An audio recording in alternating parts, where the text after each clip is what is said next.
Assalamualaikum warahmatullahi wabarakatuh dan salam sejahtera. Saya Izmir bin Cik Ishak, nombor metrik 275-997 dari UMC. Dalam tempoh PKP, ketika usaha memerangi COVID-19 semakin rancak, semua jenis perniagaan tidak kira yang besar-besar, PKS atau perniagaan mikro telah terkesan. Dengan kebanyakan sektor ekonomi ditutup selama hampir 3 bulan. Pemilik perniagaan ini tidak dapat beroperasi akan memberi kesan kepada pendapatan dan saluran sumber kewangan mereka. Imbasnya adalah kebanyakan perniagaan, terutamanya PKS dan perusahaan mikro, menghadapi cabaran aliran tunai di mana pembayaran gaji dan sewa premis perniagaan sering dinyatakan sebagai antara dua kos utama. Pelan jana semula ekonomi negara atau secara ringkasnya penjana dengan tema bersama menjana ekonomi. Di bawah penjana, kerjaan mengenal pasti 3 teras utama iaitu memperkasa rakyat, empower people, melonjakkan perniagaan, propel businesses dan merancang ekonomi, stimulate ekonomi. Secara keseluruhannya terdapat 40 inisiatif bernilai 35 bilion di bawah penjana. Daripada jumlah ini, sebanyak 10 bilion merupakan suntikan fiskal langsung daripada kerajaan dalam usaha membantu kelangsungan PKS yang terlibat dalam sektor perniagaan.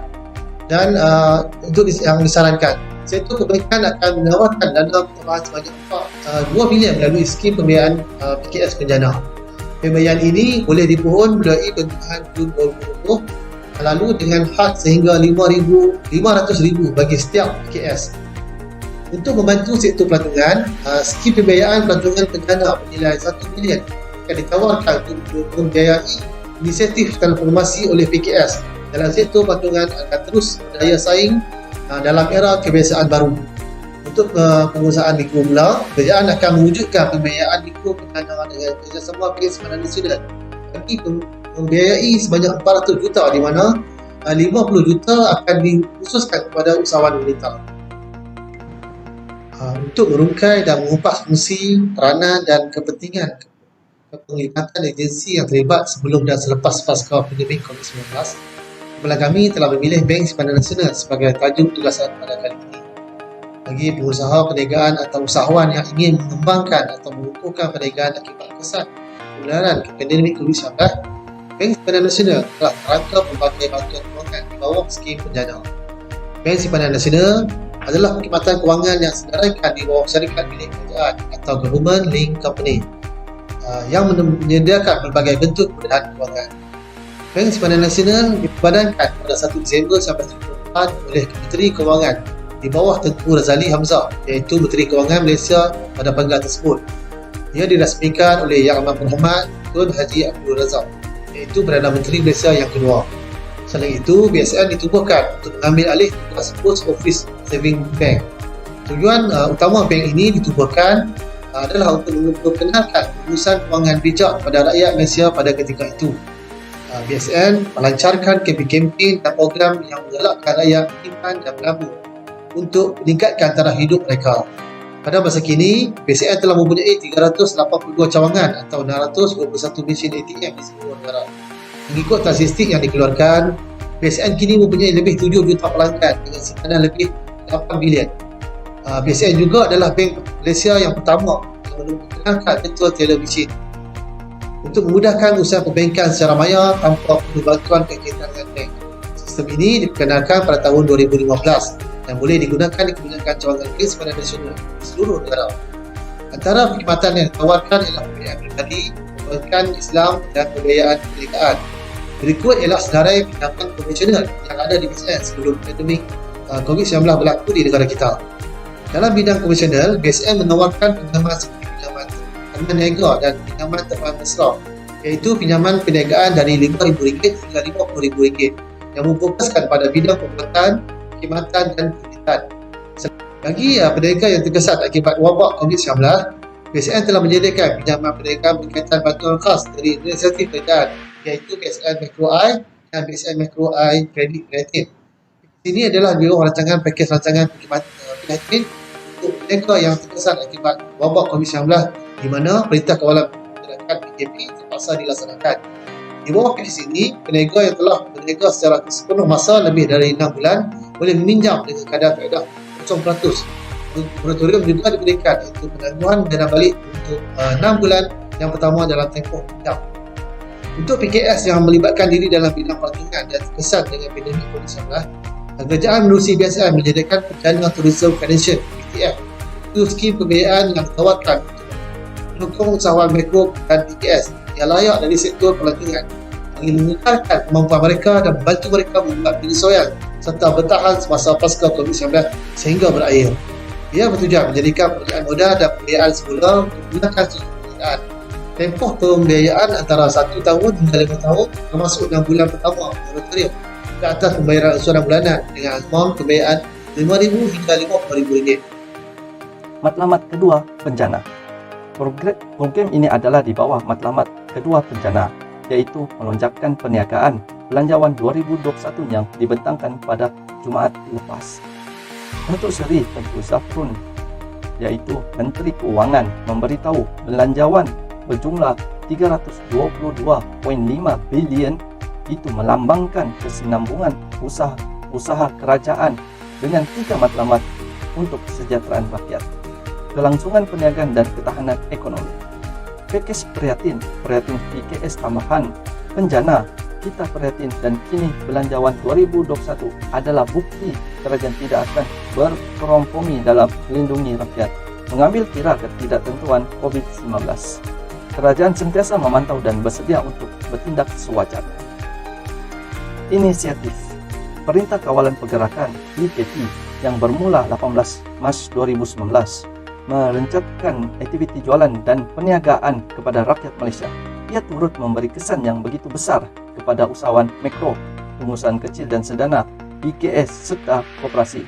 Perdana Menteri ketika itu, Tan Sri Muhyiddin Yassin, mengumumkan dalam pakej bertemakan Bersama Menjana Ekonomi yang menyenaraikan 40 inisiatif kerajaan di bawah 3 teras, yaitu memperkasa rakyat, melonjakkan perniagaan dan merangsang ekonomi.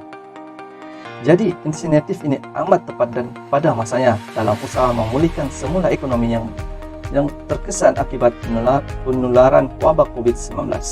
Menerusi plan tersebut, sebanyak 400 juta diperuntukkan kepada pembiayaan mikro bencana melalui Teken Nasional yang berada di bawah MEDAC dan Bank Simpanan Nasional, iaitu BSN, untuk membangun semula ekonomi negara.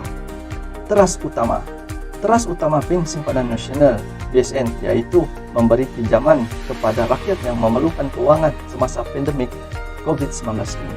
Ia adalah inisiatif kerajaan bagi membantu golongan yang terjejas berdasarkan kepada perancangan ekonomi negara. 3 teras utama: memperkasa rakyat, melonjakkan perniagaan, merangsang ekonomi. Strategi BSN menawarkan 5 pilihan skim pembayaran Islamik konvensional seperti berikut. Jenis-jenis sektor perniagaan yang layak untuk memohon skim mikro kredit pemerkasa adalah seperti berikut: peruncitan dan pemborongan, pembuatan serta perkhidmatan. BSN Mikro AI Pemerkasa bagi usaha mikro yang mempunyai syarikat milikan tunggal, pengkongsian atau syarikat sindiran berhad yang memerlukan dana untuk modal kerja dan pembelian aset. Mikro AI Pemerkasa Nita bagi usahawan wanita yang memerlukan dana untuk modal kerja dan pembelian aset. Mikro AI Pemerkasa Belia bagi usahawan muda berusia 30 tahun dan ke bawah yang memerlukan dana untuk modal kerja dan pembelian aset. AI Pemerkasa Istimewa bagi usahawan orang kurang upaya OKU yang memerlukan dana untuk modal kerja dan pembelian aset. AI Pemerkasa Mampan adalah bagi pengusaha mikro yang mempunyai syarikat milikan tunggal, pengkongsian atau syarikat sendiri yang memerlukan dana bagi menampung kos tetap operasi perniagaan sehingga 6 bulan termasuk gaji pekerja, bil-bil utility dan sewaan. Kerajaan telah memperkenalkan siri pakej rangsangan ekonomi kepada 3 objektif yang jelas: melindungi rakyat, menyokong perniagaan dan memperkukuhkan ekonomi bagi melindungi ekonomi Malaysia semasa pandemik COVID-19. Jadi di bawah inisiatif ini, BSN telah diberi mandat oleh kerajaan untuk berfungsi sebagai bank pembayar untuk program bantuan kerajaan, termasuk prihatin dan penjana untuk kumpulan B40 dan perusahaan mikro. Tujuan utama BSN adalah untuk memperkasakan dan meningkatkan keupayaan kewangan. Jadi cabaran ni memang besar di sini. Sebab BSN perlu berusaha dengan gigih bagi meningkatkan kesejahteraan ekonomi rakyat sebagai salah satu institusi kewangan. Sebab BSN juga kita tahu dia ada memberi penyampaian perkhidmatan kepada lebih 9 juta rakyat Malaysia di seluruh negara dengan deposit simpanan berjumlah lebih kurang 17.81 bilion. Yang kita buat cabaran operasi. Cabaran kepada BSN ni, dia nak beroperasi ketika suasana pandemik PKP, yang mana kebanyakannya golongan yang kurang celik IT, yang bawah golongan B40 ni kan, kurang pendedahan. Semua yang tahu cara tradisional, pergi ATM ambil bantuan, pergi bank mohon, kemudian duduk di kaunter kan, dan tanya kepada pegawai di hadapan macam mana nak isi borang. Jadi ini salah satu cabaran yang pihak BSN hadapi lah, kerana mereka menyatakan penyampaian perkhidmatan mereka dalam sistem online.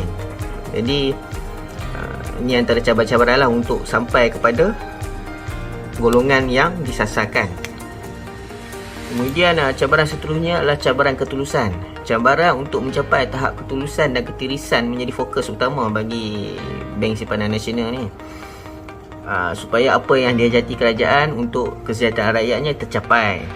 Kerana kita dapat lihat dalam melalui data yang dikemukakan oleh pihak BSN sendiri, walaupun kemudahan moratorium telah memainkan peranan penting dalam menyokong ekonomi Malaysia, ia juga telah meliputi tekanan kualiti aset.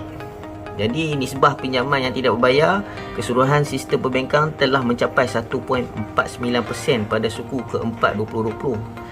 Kesan dari persekitaran ekonomi yang mencabar ini dan kemudahan moratorium telah menjejaskan keuntungan.